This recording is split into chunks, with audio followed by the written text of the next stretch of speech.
Clear thinking is a skill anyone can learn. Richard Feynman proved this many times. You often think you understand something because it feels familiar. You have seen the words before. You have heard the idea many times. Feynman explained why this. Feeling is not reliable. Real understanding shows itself only when you try to explain. If you can explain an idea clearly, step by step, you likely understand it. If you struggle to explain it, the idea is still weak. This has nothing to do with intelligence. It has to do with structure. Explanation forces the mind to organize ideas. It removes vague comfort. It exposes missing links. Feynman treated explanation as a test, not a performance. The goal was not to sound smart. The goal was to see what was actually understood. Explanation reveals real understanding. Many people believe the Feynman technique is a memory trick. They think it helps you remember facts faster. Feynman used it for a different purpose. He used it to think clearly. You begin to see the difference when you apply it. The goal is not to store information. The goal is to make ideas simple and clear. When an idea is clear, memory improves without effort. When an idea is unclear, memory fades quickly. Feynman focused on meaning. He wanted to know how parts connect and why they work. Repetition alone does not build this. You can repeat words and still not understand. But when you build meaning, the brain creates stronger links. The technique works because it forces clarity. You explain the idea. You find gaps. You fix them. This creates structure. Memory then becomes a result, not a target. This changes how you study and learn. You stop chasing recall. You start chasing understanding. That shift makes learning more stable and more honest. Clarity comes before memory. Clear explanation starts with focus. You cannot explain everything at once. When you try, clarity collapses. Feynman always chose one idea, not a chapter, not a topic, one idea. This gives your thinking a center. It keeps attention from drifting. It also makes gaps easier to spot. You notice this when you try to explain many ideas together. You jump between points. You lose order. You confuse yourself and others. But when you hold one idea in mind, explanation becomes cleaner. Choosing one idea does not limit learning. It strengthens it. Once one idea is clear, you can move to the next. Clear understanding builds step by step. You can apply this easily. Take what you want to learn and reduce it to one statement, one concept, one rule. Then work only on that. This keeps the mind stable and focused. Feynman's method was simple and strict. One idea at a time. That is how clarity is built. 1. Idea creates focused explanation. Plain words are a powerful test. Feynman insisted on using them. Complex terms can hide confusion. You can use a technical word and feel confident, even when you do not know what it means. Plain words remove that. Cover. They force honesty. You begin by explaining the idea as if to a beginner. You avoid special terms. You avoid shortcuts. You say only what you truly understand. This is when weak parts appear. If you cannot explain a step in simple language, that step is not clear. This is not failure. It is useful information. It shows you where to work next. Feynman valued this process because it kept thinking clean. He did not want hidden confusion.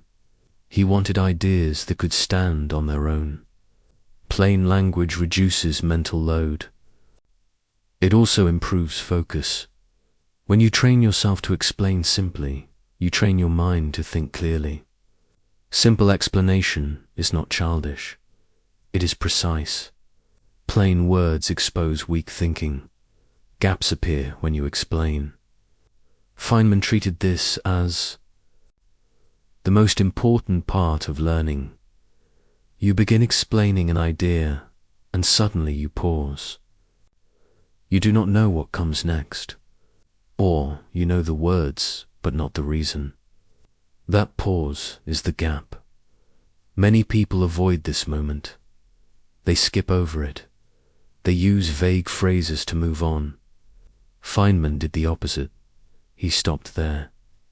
He focused on the gap. A gap shows exactly where understanding breaks. It tells you what to study. It saves time because it removes guessing. Instead of rereading everything, you work on the exact missing piece. This turns confusion into a guide. You are no longer lost. You have a clear target. Fixing one gap strengthens the whole structure. Feynman believed confusion was not an enemy. It was a signal. Ignoring it keeps understanding weak. Facing it makes thinking stronger. Gaps show where work is needed. Once you find a gap, you must fix it.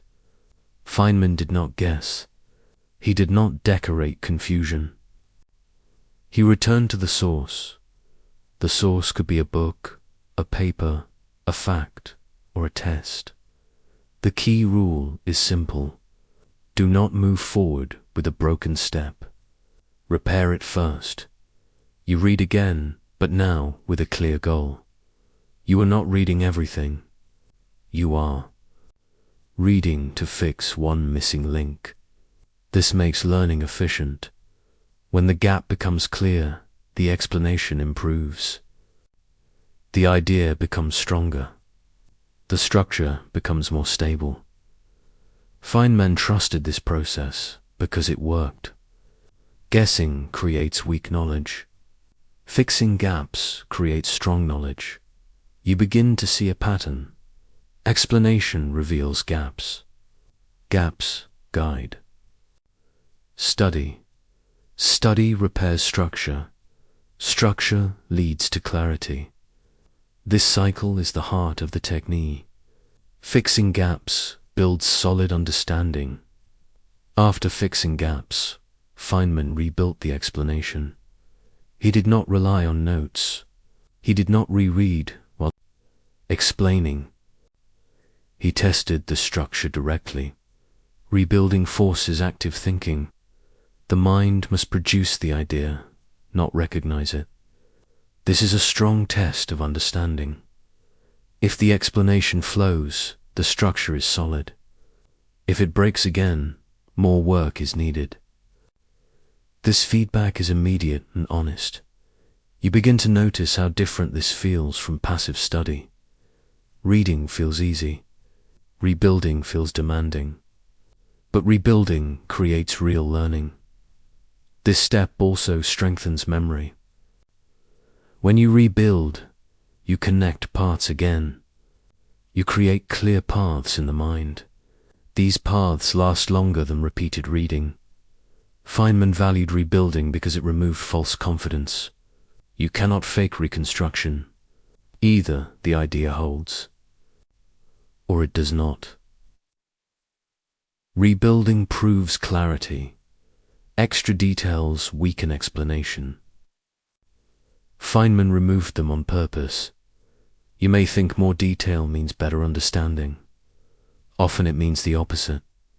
Too many details overload the mind. They hide the main idea. Feynman asked a simple question. Does this detail help explain the core idea? If not, remove it. This does not destroy accuracy. It protects clarity. You begin to see how this helps explanation.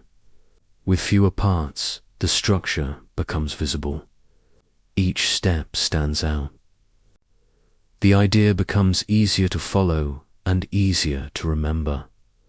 This also helps teaching. A clean explanation respects the listener's attention. It delivers meaning without noise. Feynman's style was sharp because it was selective. He kept what mattered and cut the rest. This is not oversimplifying. It is focusing on what works. Less detail creates stronger explanation. Clear explanations follow clear order. Feynman checked logic step by step. Each step had to lead to the next. No jumps, no hidden assumptions. If a step did not follow, the explanation was not ready. You begin to notice how easy it is to skip steps. The mind fills gaps automatically. This feels smooth, but it hides errors. Step-by-step checking removes this risk. You can do this by asking one simple question. Does this step clearly depend on the one before it? If not, something is missing. Feynman trusted order because it prevents self-deception. Logic keeps thinking honest. It also makes explanations easier to follow and easier to test. When logic is clean, confidence becomes justified. When logic is weak, confidence is false. Clear order supports clear thinking. Teaching is a powerful test.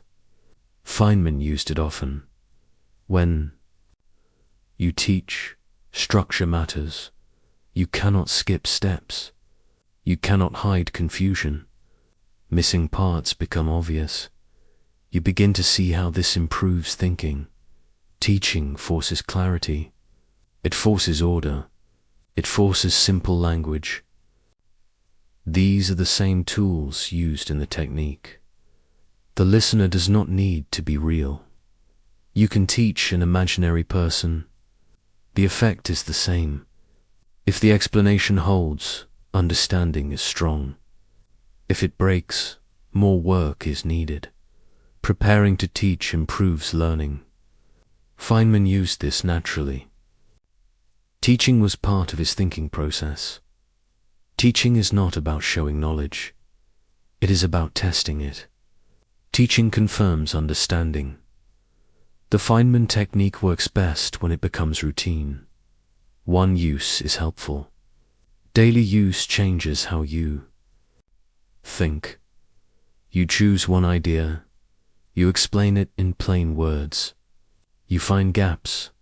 You fix them. You rebuild. You remove noise. You check logic. You teach it. Over time, this becomes automatic. You start noticing confusion faster. You stop trusting vague comfort.